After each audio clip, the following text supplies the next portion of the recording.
What's up, guys, and welcome back to the Little Scale Cars YouTube channel. Today in the review box we have Hot Wheels finally returning after a slew of premium brands, but this one is the Nissan 300ZX GTS, debuting in Team Transport, and it also has a silhouette version that should be out right now, but I have not found yet. Anyway, though, let's go ahead and see if this one is worth adding to your collections. Alright, so without any further ado, let's take a look at our casting here. And as we can see, proportionally speaking, everything is looking pretty nice. We'll go ahead and pop the real-life car up in the top right-hand corner there for you. Try to get a little bit of a comparison. And overall, I think casting-wise, we're looking great. No weird proportions or anything like that. So very, very nice. Now, obviously, with the Hot Wheels Premium, it is going to be a metal base, and it's going to be a metal body. But this casting actually doesn't incorporate much plastic at all. Like, visually speaking, from the outside, the window pieces and the window netting are the only plastic things. Like, this part's not plastic, nor on the other side. The wing isn't plastic. Like, the splitter down here is not plastic. Nothing is poking out. Even the exhaust over here is not a piece of the interior. Like, it's all just very, very nicely incorporated into the metal casting, which, as you can see, all of our body lines are kind of replicated good. We got all the riveting in places where it would have been. Up front, the kind of grill section all gets a little bit of detailing meshed in and stuff like that. Looking overall good. We do get mirrors on this casting. They're way up here. They're very small, as they should be. The rear wing, again, is going to be metal. It's going to be held on with these four pillars here, and those look good. We get the little license plate spot back there, even though this car wouldn't have been running a license plate. But all things said and done, you can see there's a little bit of detailing on the interior. Yeah, very, very solid on the casting. For our paint and deco, so this is a real-life deco that actually ran. It's probably the most iconic deco for it, and in all honesty, they replicated it very nicely. So it's more than just an homage to the actual deco. You get your Nissan banner up here, you get your 75, your Z, and your Nissan. There's a couple sponsors missing from up here, but nothing major. Coming down to the side here, you get Yokohama and BBS. Again, I think there's one or two sponsors missing here, but for the most part, very accurate. And then coming down the side, you get your GT, you get the S1 category, I think it was. A little bit before my time there, so don't roast me too bad about the class. You get your 75, your Nissan, your Z, and everything else through here. Coming into the back here, you get your Yokohama and your BBS. There's a Hot Wheels one that probably the real-life car didn't have.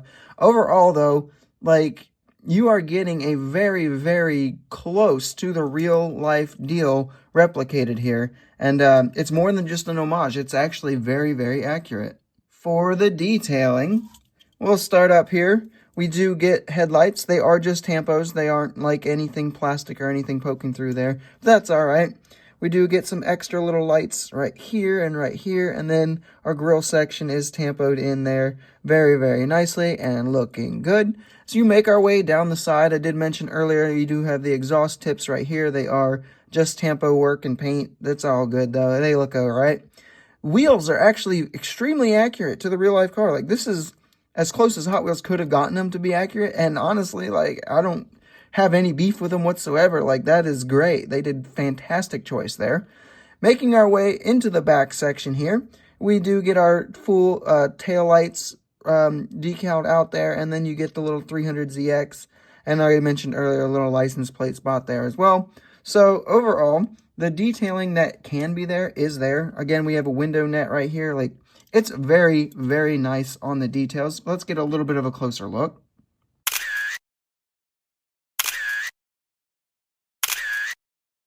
Moving into our roll test, this being a Hot Wheel, it should be no surprise that it rolls, and it rolls extremely smooth. Always love to see that. I went ahead and put this one on the scale, and we have something very interesting here. This one comes out to be 68.91 grams, which I'm pretty sure makes it the heaviest model in my collection, and definitely the heaviest model I have ever reviewed.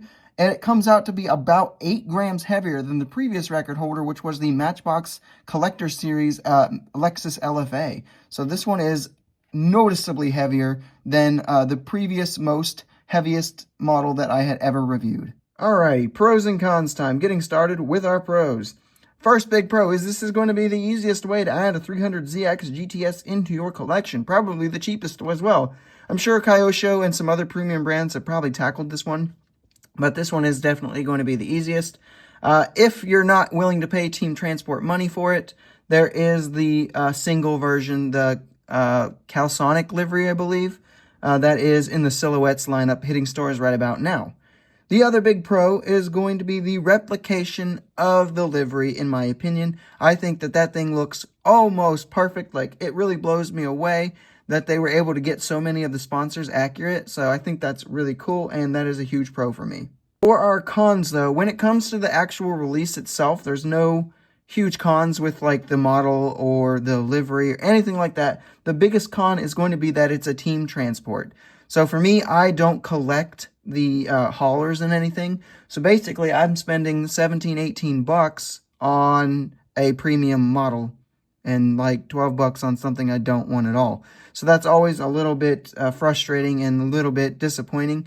I feel like I should probably point out that there is a small chip on mine that you would not have been able to see when you were inspecting it, because this part of the car is in the hauler on the thing. So I would at least keep an eye out for that kind of stuff as well. For some quick size comparisons, here we have it with some other Hot Wheels race cars, with the Hot Wheels Premium Ford Capri Group 5 and the Hot Wheels mainline Audi 90 Quattro.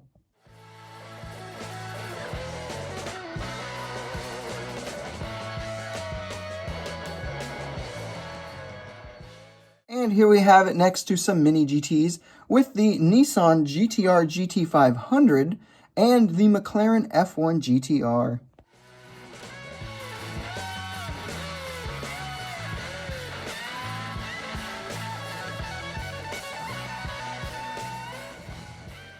Okay, so with all that out of the way, it's time to find an overall score.